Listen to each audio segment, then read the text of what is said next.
Hey there, welcome back to Reddit Dating, the best channel for Reddit cheating stories. Be sure to like, subscribe, and hit the bell notification for more stories like these. Now, let's get into the video. When my girlfriend cheated on me, I devised a plot of vengeance.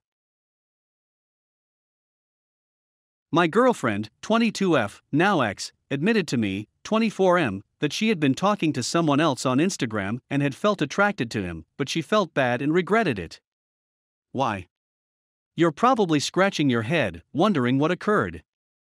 Well, I have an extraordinary ability to detect deception, and this was the most ridiculous piece of rubbish I'd ever heard in my life. The fact that she felt awful for just speaking did not appear to be typical of her. She had been aloof since the beginning of the relationship. Because I was too close to her, I tried to put it aside and concentrate on my work, but something wasn't quite right, and I could still sense something was wrong. The paranoia was consuming me from the inside out. Our relationship deteriorated during the next few weeks. Despite the fact that she had few acquaintances, she had been surprisingly gregarious, going out with a variety of them, or so she claimed. With this knowledge, I was able to conclude that she had only told me half the truth, and that she had continued her criminal activities. The reason why someone would only half confess something in order to continue doing it has eluded me to this day. The relationship was pretty much dead in every manner, and I had counseled her to stop it since I didn't see any use in prolonging it.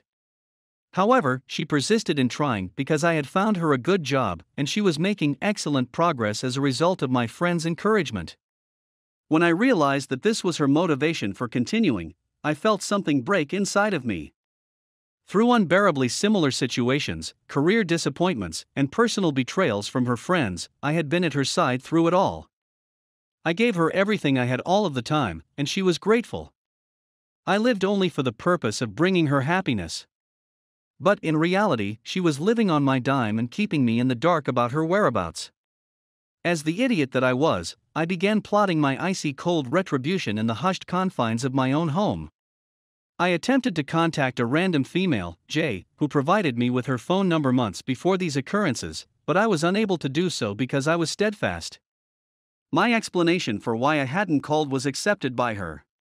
We hardly exchanged pleasantries on our first date, but she surprised me by kissing me at the end of it. It made me feel uneasy and guilty at the same time. I waited for my girlfriend to come out of the shower the next morning and snooped through her emails and other correspondence. I discovered what I had suspected for weeks: she had kept the show running, and it had reached incredible heights. In addition to going out multiple times per week and sending pictures constantly, I also did so while I was with her at other times. When we first met, I spent hours copying and pasting related messages she had sent to me. Even posing for him in the outfit that my parents had given her as a Christmas present. My sense of remorse had been thrown out the window. I was able to keep myself from freaking out and exposing her to the world.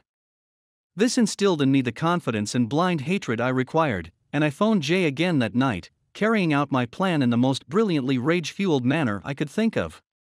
As a result, I continued this pattern for around 2 months, having with Jay whenever and wherever possible while maintaining the appearance of a normal boyfriend to the rest of the world.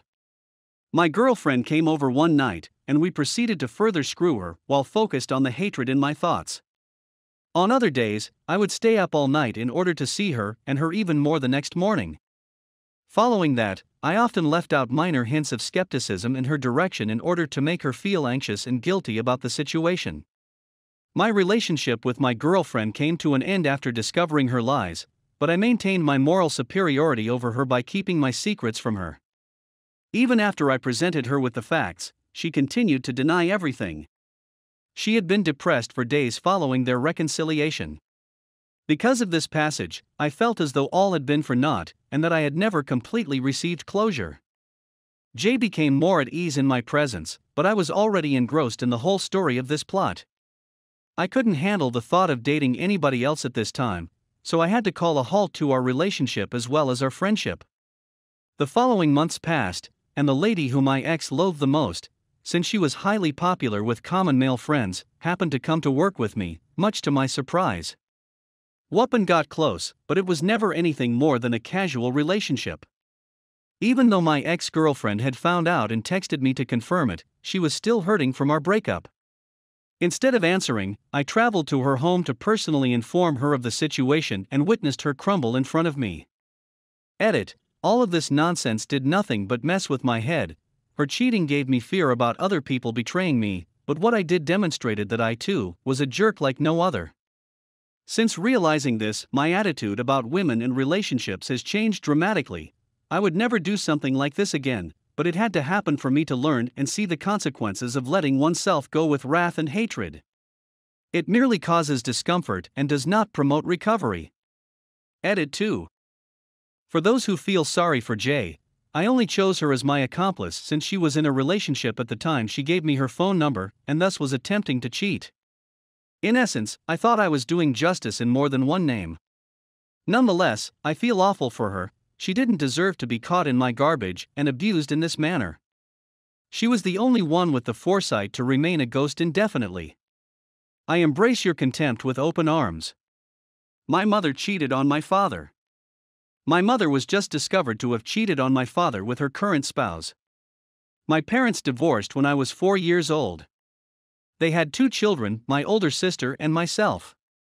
My father had stated in passing that she had strayed with her now husband while I was in high school, but I was a teenager at the time and didn't give much mind because I didn't understand much about adultery. My father died a few years ago when I was 28 years old. He was unable to find a suitable replacement for my mom. In actuality, despite the fact that my father owned his own business and adored my sister and me, he looked to be in a state of bewilderment. I didn't realize how incorrect I was until this year, when I discovered he was having an affair. My mother used to make disparaging remarks about my father when I was growing up, stating that he was abusive. She also married her current husband the same year my parents separated, but I was too young to realize what was going on. Anyway, I'm just really sad for my father right now. He wasn't as lost as I had believed, or perhaps he was lost as a result of my mother's adultery, one of the consequences. What he was, in reality, was a man wandering around with a shattered heart. That genuinely frightens me. He also admitted before his death that he ruined my marriage, with tears running down his cheeks. I should have recognized what was happening sooner, but I didn't. The source of all the slander was my mother, not him. In truth, he addressed her as your mother, but she only acknowledged him by his first name, and she addressed her now husband as your father while addressing my sister and me. What a messed up predicament we've got. I should have known what I was getting myself into. I wish I could hug my father and tell him it wasn't his fault, that cheating is selfish, and that if she wasn't happy with him, she could have just left without having to sleep with another man. I've been fooled in the past, and I know how awful it can be. I'll never understand why somebody would do such a cruel thing to someone they claim to love, no matter how hard I try. In terms of how I view her, and how I feel about her, my mother will never be the same to me again. The same might be said of her husband. He moved in with my mother and played a hand in my father's and now my own deaths. I don't want to have anything to do with either of them. They have no idea how I found out, and I have no plans to tell them. It is not their problem that they are aware of my desire to separate myself from them in the future. I'm writing this down since I'm not supposed to tell anyone else. To inform you all, infidelity harms your children's hearts as well. My father was my best friend, and I miss him terribly on a daily basis. Now I know he was the most physically powerful man I'd ever met. He kept my sister and me's pain buried for the remainder of our lives, and he never tried to retaliate against us. My mother and her husband, on the other hand, have been carrying a dark secret and professing to be soulmates. No, they are not soulmates in my opinion, instead, they are terrible people. My father may never have found love, but I admired him, and will always see him as a hero. She had the strongest heart I'd ever seen, and I didn't even realize it at the time. Second edit. I'd want to thank everyone who has taken the time to remark and assist me. I'll provide an update as soon as I have one. I've looked over all of the comments and sorry for not being able to react to everyone. Thank you one more.